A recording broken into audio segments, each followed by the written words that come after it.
Indahnya Ramadan.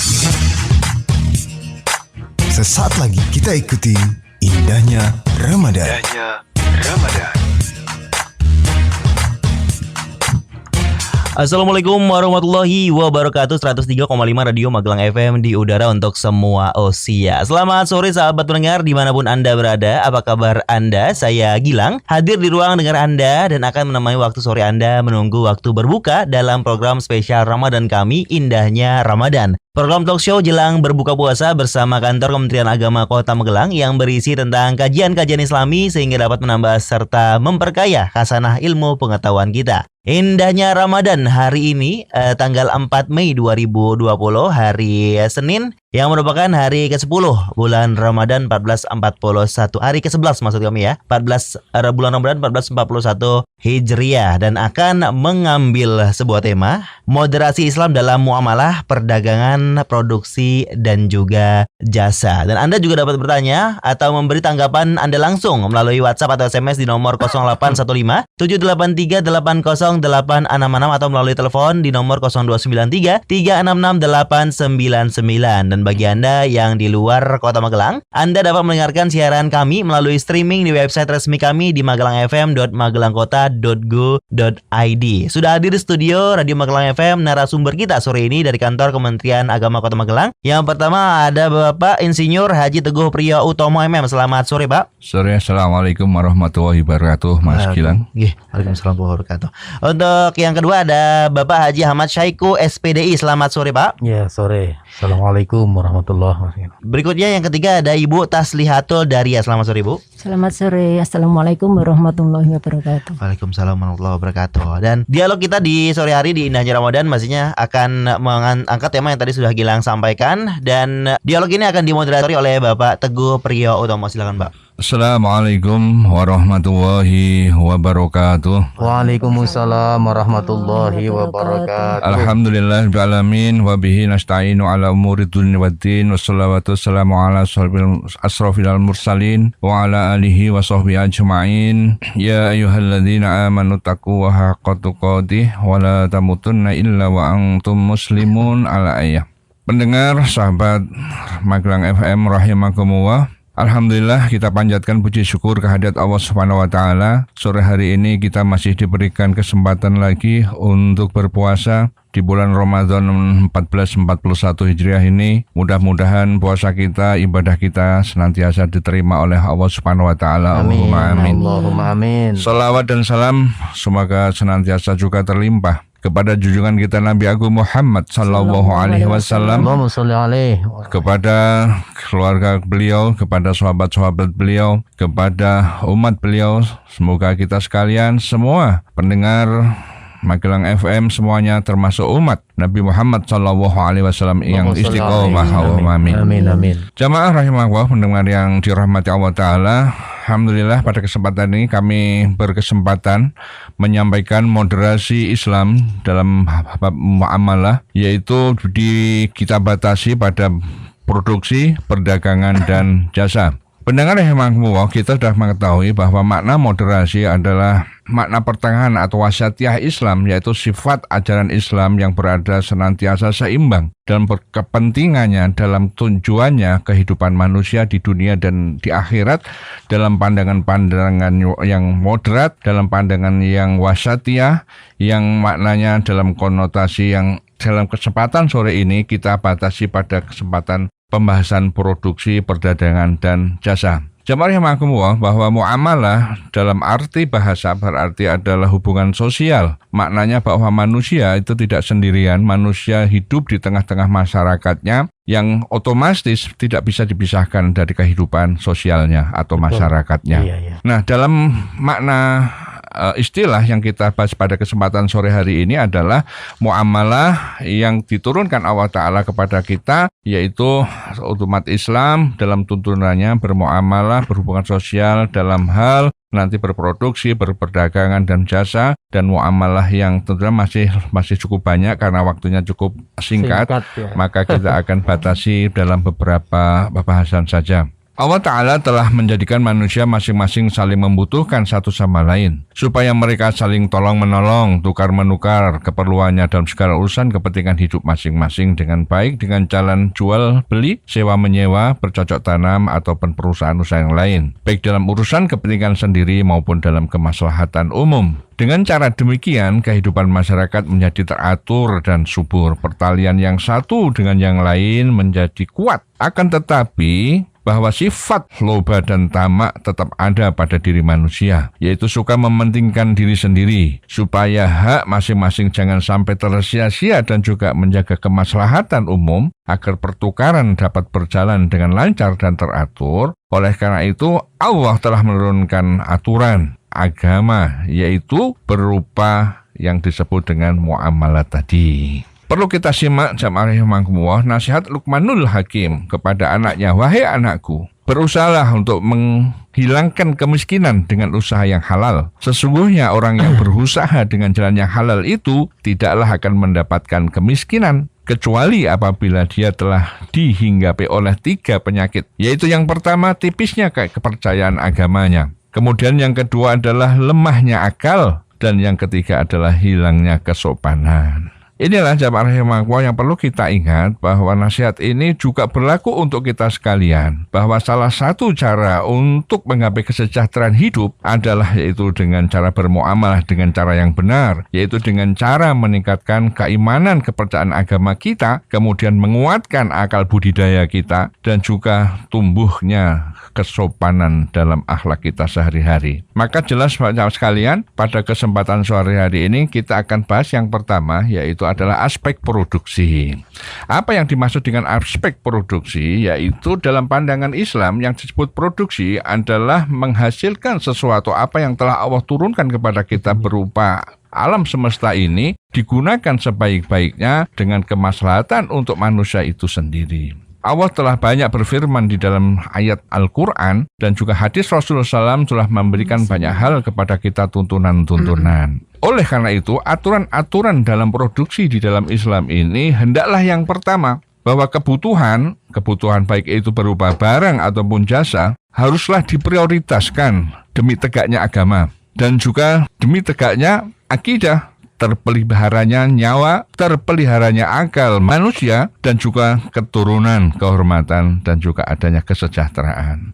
Oleh karena itu, muamalat yaitu atau produksi dalam hal ini adalah untuk menegakkan agama, untuk meluruskan akidah, terpeliharanya akal sehat, terpeliharanya nyawa dan keturunan, serta kemakmuran material berupa barang ataupun jasa. Kemudian yang kedua, bahwa memproduksi barang atau jasa itu haruslah dicari dengan jalan yang halal dalam setiap produksinya atau tahapan produksinya. Tidak boleh kita memproduksi barang yang di dalamnya atau jasa di dalamnya itu ada unsur-unsur yang tidak halal dan bertentangan dengan Allah yang telah Allah tetapkan atas diri kita.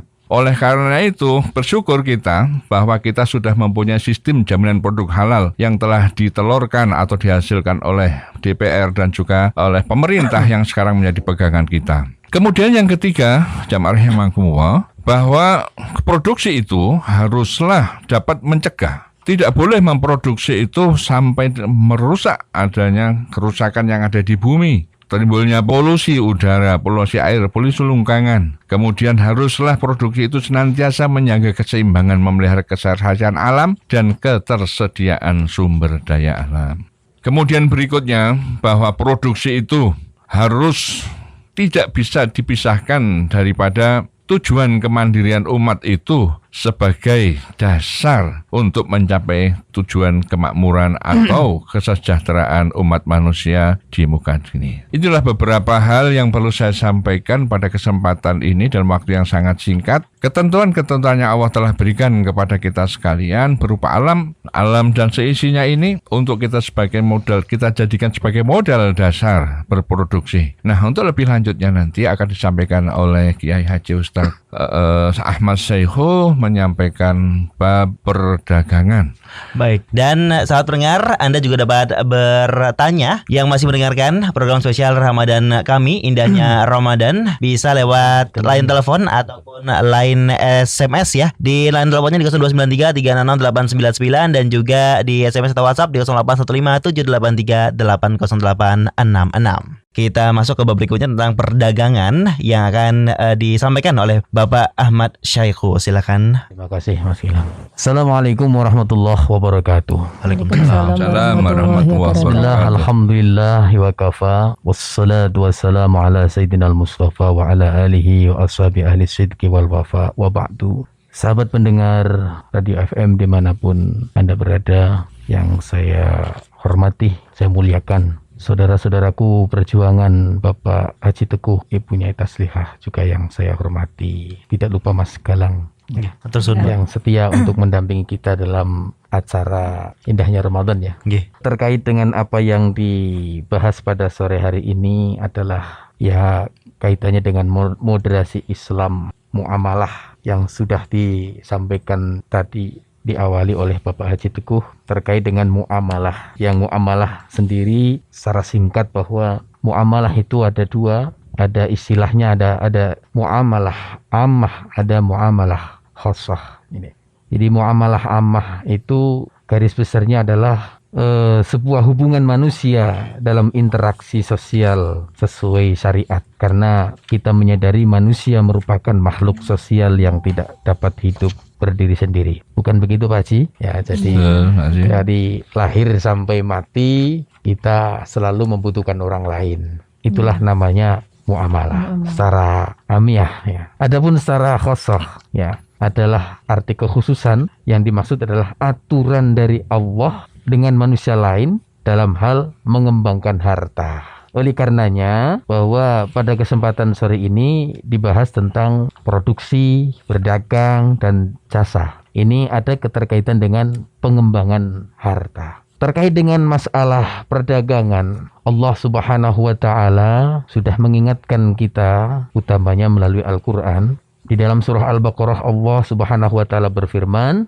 wa ahallu a'udzu billahi minasyaitonir rajim. Bismillahirrahmanirrahim. Wa ahallallahu al-bai'a wa harrama riba. Di dalam ayat lain juga disebutkan wa ahallallahu al-bai'a wa harrama riba, yang artinya Allahu a'lam bi muradih, Allah menghalalkan jual beli atau berdagang, wa harrama riba, dan mengharamkan riba. Di dalam ayat lain juga disebutkan a'udzu billahi minasyaitonir rajim, ya ayyuhalladzina amanu la ta'kulu amwalakum bainakum bil batili illa an takuna tijaratan an tarabim minkum. Allahu a'lam bimuradih. Hai orang-orang yang beriman, janganlah kamu saling memakan harta sesamamu dengan jalan yang batil, kecuali dengan jalan perniagaan atau perdagangan yang berlaku dengan suka sama suka di antara kamu.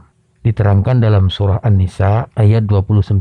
Para pendengar yang dimuliakan Allah, bahwa ayat ini yang pertama adalah terkait dengan masalah hidup bersama ya. Janganlah kamu sekali-kali memakan sesamamu, artinya memakan harta sesamamu dengan jalan yang batil. Ini artinya dalam kehidupan bermuamalah kita harus hati-hati, tidak asal-asalan, tidak pandang haram halalnya. Kita harus hati-hati, jangan sampai memakan yang lewat dengan batil ya. Terus bagaimana supaya jangan batil?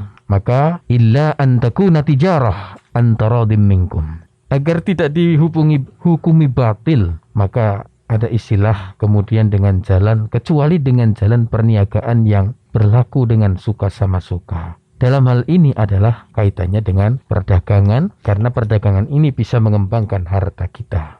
Oleh karena itu, Rasulullah SAW sangat hati-hati sekali dalam mengembangkan harta terkait dengan muamalah khususnya. Karena apa? Bila mana manusia memakan harta dengan batil, otomatis di dalam kehidupannya tidak akan mendapatkan keberkahan. Ya, keberkahan di dalam hidup itu sangat penting. Karena apa? Rasulullah SAW di dalam hadisnya pernah bersabda, al-bai'ani bil khiyari ma lam yatafarraqa fa in sadaqa wa bayyana burika lahuma fi bai'ihima wa in katama wa kadzaba muhiqat barakatu bai'ihima muttafaqun alaih.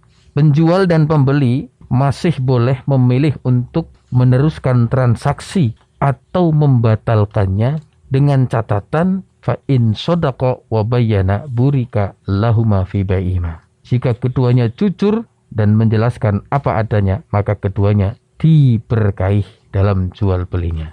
Namun jika keduanya menyembunyikan wa in katama wa kadzaba muhiqat barakatu bai'ihima. Jika keduanya menyembunyikan cacat dan berdusta, maka akan dihapus berkah pada keduanya. Hadis riwayat Bukhari. Tersebut di dalam hadis Bukhari nomor 1973. Ya, dalam Sahih Muslim juga disebutkan 1532. Ini penting sekali. Inilah yang disebut perniagaan dalam hal ini adalah menghindari daripada batil. Oleh karena itu, yang namanya barokah itu penting sekali. Barokah dalam apapun ya Pak Haji ya.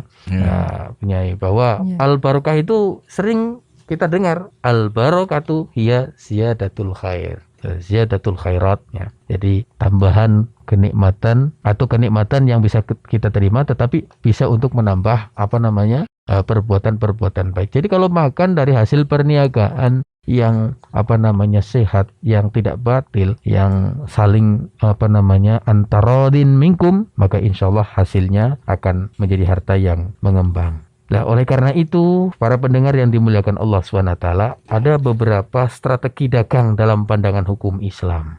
Strategi dagang yang dimaksud adalah strategi dagang yang benar. Ya, dagang yang kalau kita meniru perdagangan, ya perdagangan siapa lagi kalau tidak perdagangan ala Rasulullah Shallallahu Alaihi Wasallam. Ya, disebutkan bahwa Rasulullah Shallallahu Alaihi Wasallam pernah bersabda dalam satu hadisnya, pedagang yang baik adalah pedagang yang mudah dalam membeli dan mudah dalam menjual. Kalau itu bahasa terjemahannya seperti itu. Dalam bahasa Arabnya, rahimallahu rajulan samhan idza ba'a wa idza ishtara. Ya, pedagang yang betul-betul akan mendapatkan rahmat dari Allah adalah pedagang yang mudah dalam membeli dan mudah dalam menjual. Nah, oleh karena itu untuk meniru strategi dagang ala Rasulullah Shallallahu Alaihi Wasallam, maka kita sedikit membahas sejarah perjalanan dagangnya Rasulullah Shallallahu Alaihi Wasallam. Di usianya yang baru menginjak 25 tahun, kita sedikit menceritakan sejarah Nabi. Beliau Nabi Muhammad Shallallahu Alaihi Wasallam waktu 25 tahun itu belum jadi Nabi ya, ya belum diangkat ya, artinya masih muda. Nah, ketika beliau masih muda, itu menjadi seorang pengusaha atau entrepreneur yang sangat sukses. Ya, yang sangat cemerlang, kaya raya, berdagang ke luar negeri, bahkan diceritakan lebih dari 18 kali. Maka tidak heran jika Rasulullah SAW ketika masih muda itu dijuluki orang yang termasuk sukses kaya. Terbukti ketika kekayaannya ketika beliau menikah, itu mas kawinnya yang diberikan Nabi Muhammad kepada istri yang pertama, istri Khadijah, Siti Sayyidati Khadijah, tidak tanggung-tanggung. Berapa, Ustazah? Ya, biasanya yang perempuan itu lah biasanya menerima mahar ya. Gitu. Ya kan?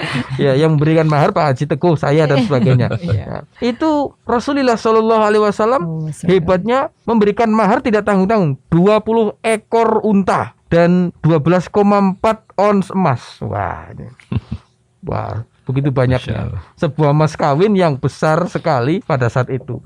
Bahkan pada hari ini pun juga besar termasuk. Lah itu uang dari mana? Ya beliau memang mandiri, beliau itu entrepreneur tadi, sukses dalam berusaha, berdagang. Sehingga sudah jiwa dagangnya sudah terbentuk sedari belia. Pada usia anak-anak tentunya sudah menjadi penggembala kambing untuk memenuhi kebutuhan hidupnya. Saat berumur 12 tahun, Nabi Muhammad SAW pertama kali belajar berdagang atau berwirausaha, ia diajak pamannya Abu Thalib untuk ikut dalam rombongan dagang ke Syam. Nah, sejak saat itulah Nabi Muhammad SAW semakin menekuni dunia usaha atau dagang.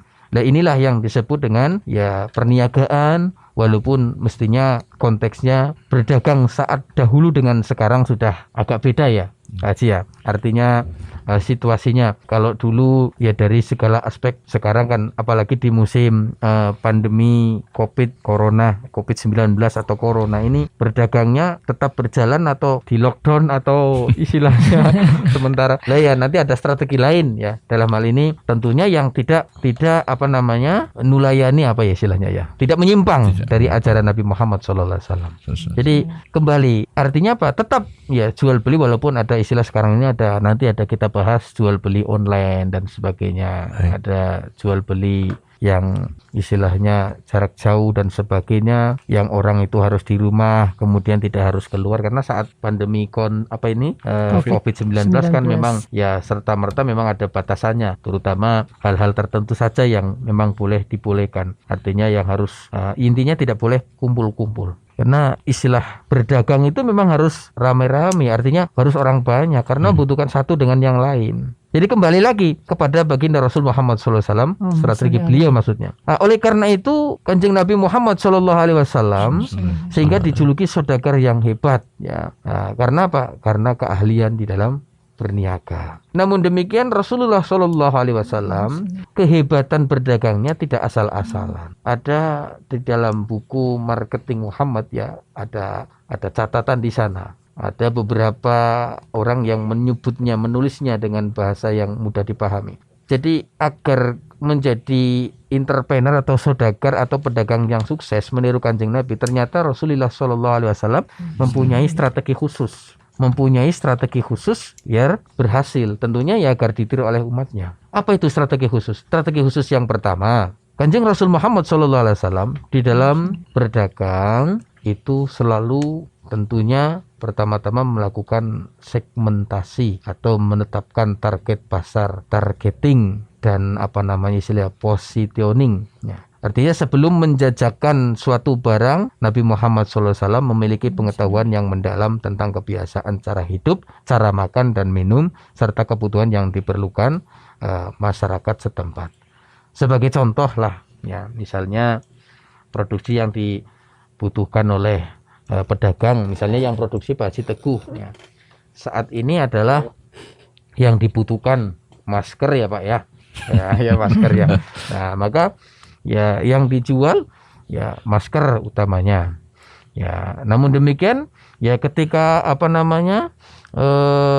kalau tadi Rasulullah melihat kaumnya yang ya menjadi pembelinya itu kebiasaannya apa, makan apa, kemudian memakai apa dan sebagainya, tentunya kemudian menjadi salah satu caranya yang kemudian akhirnya menjadi hasil ya, mendalami situasi dan sebagainya. Cuma bedanya saat ya mungkin segmentasinya orang-orang sekarang juga bisa mengikuti. Cuma kadang-kadang sekarang ini orang-orang yang sekarang ini menjual produksi atau menjual apapun itu kadang-kadang yaitu ada istilah mumpung ada kesempatan di saat orang-orang membutuhkan tetapi barangnya langka. Istilahnya apa itu Pak? Ya, penimbunan ya. Penimbunan. Itu ada segmen nanti lagi, istilahnya bisa kita bahas bersama-sama. Bolehkah ya?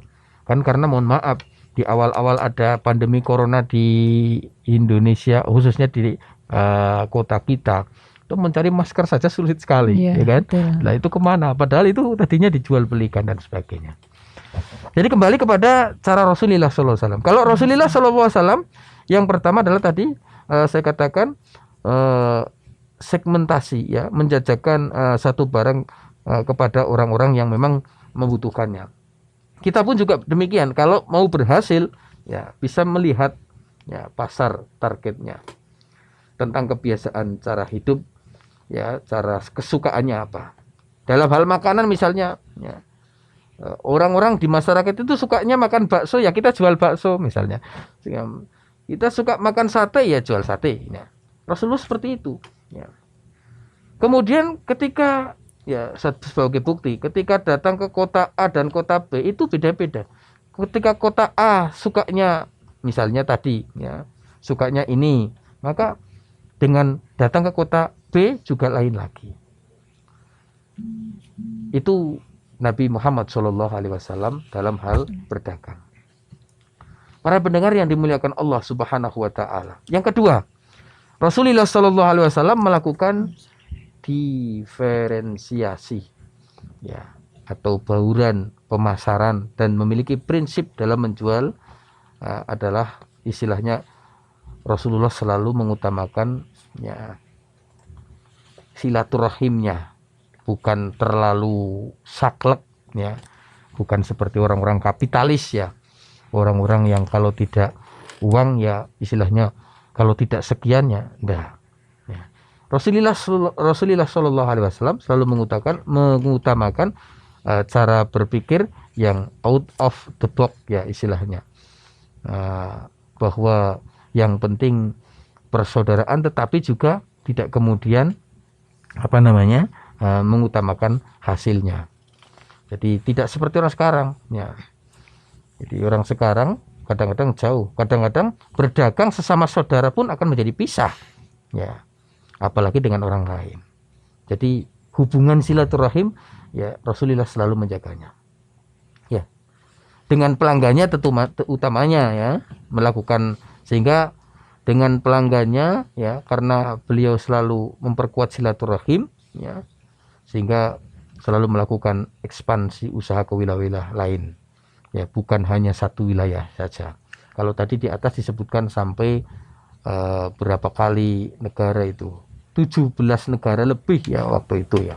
Baik, sahabat, Anda masih mendengarkan program spesial Ramadan kami, Indahnya Ramadan, dan masih ada narasumber yang pastinya masih siap memaparkan dan juga memberikan sedikit pandangan terhadap tema kita, moderasi Islam dalam muamalah, perdagangan, produksi, dan jasa. Tadi kita sempat terpotong dan kita lanjutkan lagi, monggo untuk Pak Ahmad Syaiko terkait dengan strategi perdagangan. Terima kasih, sahabat pendengar yang dirahmati Allah SWT. Tadi sampai kedua, kemudian yang ketiga, strategi cara dagangnya Rasulullah SAW selalu melakukan branding dan pelayanan yang sangat baik. Nabi Muhammad SAW dikenal sebagai masyarakat Arab ya, sebagai masyarakat Arab adalah pribadi yang jujur dan bisa dipercaya, sehingga beliau dijuluki Al-Amin. Personal branding ini tidak dapat secara singkat, istilah Jawa ujuk-ujuk saja, melainkan dalam waktu yang sangat lama. Karena memiliki brand dapat dipercaya, banyak investor yang berinvestasi kepada baginda Rasul Muhammad SAW. Maka tidak heran jika Nabi Muhammad SAW kerap kali berdagang tanpa modal sepeser pun. Lalu dari mana? Ya, beliau menjualkan ya barang dagangan orang lain, kemudian berhasil ya menjadi seorang pengusaha atau pedagang yang sangat lihai, jujur dan sebagainya, disegani siapapun karena tadi brandnya luar biasa. Nabi Muhammad juga memberikan pelayanan yang terbaik pada para pelanggannya. Ia sangat ramah dan menghormati pelanggannya, bahkan ia mendahulukan kepentingan pelanggannya atas dirinya sendiri. Ini yang harus diperhatikan, karena banyak pedagang yang kadang-kadang suka meremehkan ya. Nah, ini ada sebuah cerita yang menarik terkait dengan ini. Suatu ketika Abdullah bin Abdul Hamzah ya, membeli suatu barang dari Nabi Muhammad SAW, dan ia berjanji akan menemui Nabi Muhammad SAW ya, di suatu tempat karena ada urusan tertentu ya.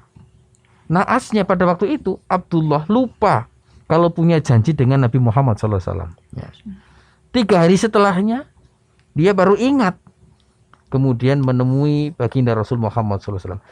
Ia kaget. Karena apa? Karena Nabi Muhammad SAW ya, itu masih ada di tempat itu menunggunya. Ini luar biasa. Masya Allah. Masya Allah ya. Kalau kita enggak, sudah lain ya. Ya. Bahasane sono sing liyane meneh sing teko ngoten. Iya Pak ya. Ya. Nah, inilah yang kadang-kadang ya tidak, hal yang istilahnya kurang diperhatikan oleh umatnya. Yang terakhir, yang keempat ya, dalam perniagaan Rasulullah SAW itu ya strateginya yang paling jitu adalah jujur, ikhlas dan profesional dalam berdagang. Sehingga Rasulullah mengedepankan sikap jujur, ikhlas dan profesional Maksudnya tidak pernah membohongi pelanggannya dan ikhlas menjalankan usahanya ya karena mencari ridho Allah Subhanahu wa taala. Nah, sekarang ini kadang-kadang orang lebih utama mencari hasil dulu. Ikhlas jujur kadang-kadang itu sudah dinomorduakan. Saya kadang-kadang sok mendengar orang ya ketika mengatakan sampai ada keluar sumpah ini barangnya bagus, ini dan itu dan sebagainya, tapi ternyata barangnya bosok ya, menjual apapun lah. Bahkan ada yang berani mengatakan ya, ada orang misalnya saya menjual, misalnya saya contohkan saja, saya menjual katakanlah apa ya istilahnya, satu hewan lah, katakanlah saya menjual ayam ya. Kemudian Pak Haji Teguh datang ke saya ya. Kemudian berikutnya datang Bu Taslihah ya. Ya, karena ayam ini saya gambarkan harganya, kemudian saya tawarkan 50.000 ya.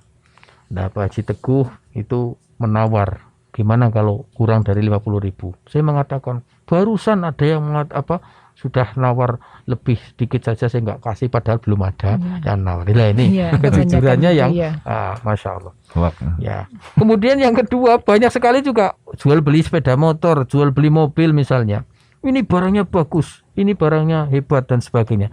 Pada saat dipakai ternyata sudah beda dengan apa yang karena apa? Ya cuma khawatir mungkin nggak laku dan sebagainya, nggak hasil dan sebagainya. Tapi kalau baginda Rasulullah SAW mengutamakan jujur, ikhlas dan profesional. Apa adanya, dikatakan apa adanya. Karena apa? Rasulullah SAW dalam hadis pernah bersabda, "Inna tujjaro yub'atsuna yaumal qiyamati fujjaran illa man ittaqallaha wa barra wa sadaqah. Illa man ittaqallaha wa barra wa sadaqah." Rawahu Tirmidzi. Sesungguhnya para pedagang ya, dari pedagang apapun lah ya, dari pedagang yang istilahnya berhadapan, pedagang yang jauh-jauhan ya, sekarang ini online dan sebagainya, semuanya yub'atsuna yaumal qiyamah fujjaron, akan dibangkitkan di hari kiamat dalam keadaan durhaka, fajir, fujar ya. Durhaka itu artinya ya digolongkan orang nggak baik lah ya. Ya. Ilaman, kecuali orang-orang ya, ittaqallaha yang bertakwa kepada Allah Subhanahu wa ta'ala, takut kepada Allah, wa barra wa sadaqah. Ya. Karena ketakutannya kemudian dia tidak berani bohong, ya. Dia berbuat baik. Kemudian wa sadaqah, mengatakan membenarkan apa yang katakanlah, tidak pernah bohong. Ya, ada lagi yang menambahkan wa sadaqah, kemudian tidak lupa setelah dia menjual ada hasilnya bersodakoh. Nah, sekarang ini para pedagang agar supaya seperti mirip-mirip lah, paling tidak seperti baginda Rasulullah Muhammad SAW, supaya menjadi entrepreneur yang berhasil, maka jangan lupa bicara yang baik, jujur, profesional, dan jangan lupa hasilnya disodakohkan. Karena saat ini ya musim pandemi corona ini banyak orang yang sangat membutuhkan. Ya, itulah sedikit gambaran strategi dagang dalam pandangan dalam cara dagangnya Rasulullah SAW. Oleh karena itu singkatnya, strategi dagang dalam pandangan hukum Islam itu ada istilah jual beli yang disebut jual beli murabahah, jual beli tauliyah, dan jual beli muwada'ah, yang terakhir jual beli amanah. Ini sudah terkandung di dalam apa yang sudah dilaksanakan oleh baginda Rasulullah Muhammad SAW. Bisa dilanjut berkaitan dengan jasa, silahkan.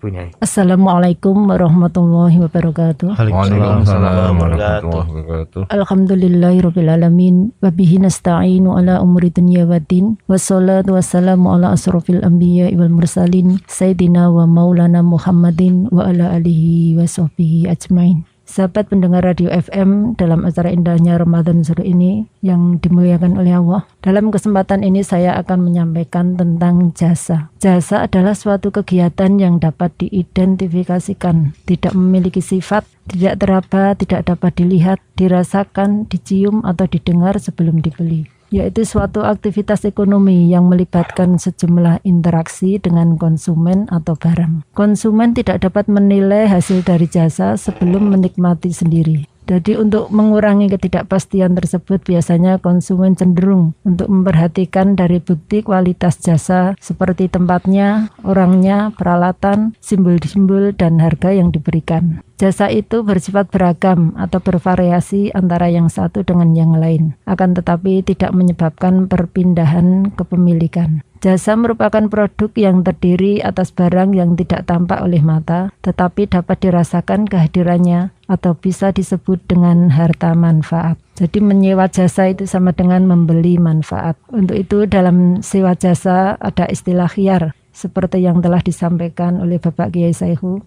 yaitu hak untuk melanjutkan atau membatalkan transaksi. Ini juga berlaku untuk jual beli. Salah satu masalah yang sering terjadi terkait dengan jasa adalah pihak konsumen yang merasa bahwa jasa yang diterimanya tidak sesuai dengan jasa yang ditawarkan di awal. Jika hal ini terjadi dengan sengaja oleh produsen atau penyedia jasa, maka bisa dikatakan dengan istilah jual beli gharar, yaitu jual beli yang transaksinya itu mengandung ketidakjelasan. Karena adanya tidak kesesuaian antara jasa yang ditawarkan dengan yang diterima konsumen, maka diperbolehkan bagi konsumen untuk melakukan komplain dengan si penjual jasa.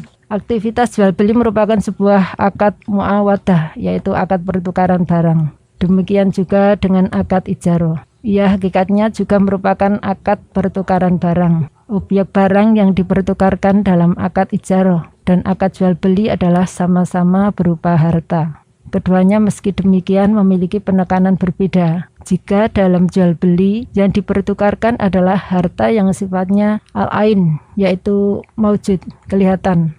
Namun dalam ijaroh, harta itu berbentuk manfaatnya barang. Manfaat barang juga dikenal dengan istilah harta manfaat. Karena dalam pertukaran harta, maka tidak heran bila kemudian para ulama menyebut dalam sebuah kaidah fikihiyah, yaitu kullu ma yajuzu bai'uhu tajuzu ijaratuhu li'annal ijarata bai'um manafi'un. Yang artinya yaitu segala sesuatu yang bisa dijual belikan, maka bisa pula disewakan. Karena pada hakikatnya ijarah itu adalah jual beli barang manfaat. Kaidah ini secara tidak langsung menyamakan antara ijarah dan jual beli karena ilat pertukarannya. Imbas hukum dari penggunaan kaidah ini dalam muamalah adalah beberapa macam, antara lain: yang pertama, setiap barang yang dapat diperjualbelikan boleh pula disewakan. Contohnya mobil. Mobil dapat dibeli oleh siapapun, asal ia punya kesanggupan untuk membayar harganya.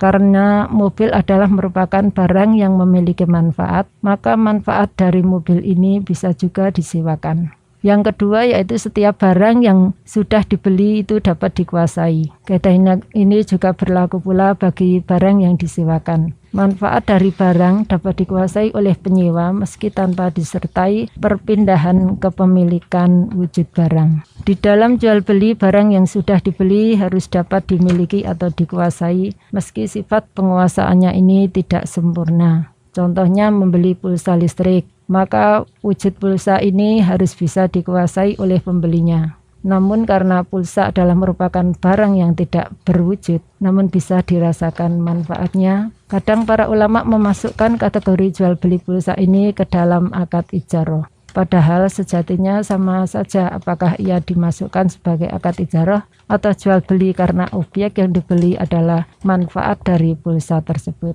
Yang ketiga yaitu setiap barang yang dijual belikan dapat dipesan dengan transaksi baik salam atau baik mau sufin fizimah. Dengan demikian, dalam akad ijarah pun juga bisa dilakukan akad pemesanan manfaat atau jasa barang. Contoh praktiknya adalah paket travel umroh. Perusahaan travel umumnya menyediakan paket 1, paket 2, dan sekian paket yang lain, yang masing-masing dibedakan dari segi pelayanannya. Hotel bintang 1 sampai bintang 5 hakikatnya adalah menawarkan jual beli manfaat atau jasa. Sehingga orang yang memesan kamar di hotel bintang 1 tidak akan mendapatkan jasa pelayanan sebagaimana layanan hotel bintang 2 atau bahkan hotel bintang 5. Para pendengar rahimakumullah. Dalam haji pun juga terjadi model bisnis yang sama. Ada paket haji reguler, ada paket ONH+, dan ada paket haji furoda.